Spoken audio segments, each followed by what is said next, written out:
Meron tayong tanong, ma'am, worth it po ba planning to buy po kasi?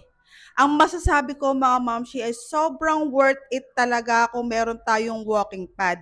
Ito nga pala ako nung nag-start ako mga mamshi ko, dahil ako ay CS ma'am at 3 months postpartum ako diyan, ay ang timbang ko dyan ay 78.15 kilos. Kaya naisip ko, hindi pa naman ako pwedeng mag-workout ng intense or mag-cardio. Ang sabi lang sa akin ng aking OB, ang pwede lang sa akin ay walking.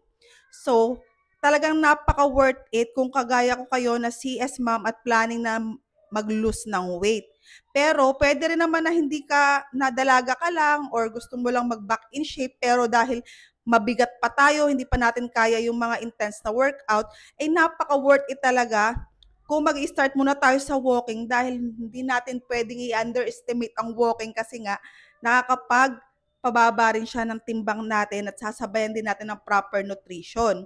Nakikita niyo ba mga mamshi ko yung katawan ko dyan? Sobrang laki ko talaga at ito na nga yung katawan ko ngayon. Ito na mga mamshi ko, ang ating katawan. 7 months postpartum ako. Nagsimula talaga ako sa walking lang. At ang isa pang ang tanong ay kung malakas ba ito sa kuryente, mga hindi. Napaka-konti lang na nadadagdag sa bill namin. Di ba ang kailangan natin is 10,000 steps a day. So, sa isang araw, pwede mo siyang gamitin ng 1.5 hour lang para makuha mo yung 10,000 steps a day. At yan mga momshi ko, isa pa sa kagandahan na meron tayong walking pad sa bahay ay tingnan nyo, sobrang ulan. 'Di ba? Kahit maulan, hindi mo na kailangan pang lumabas.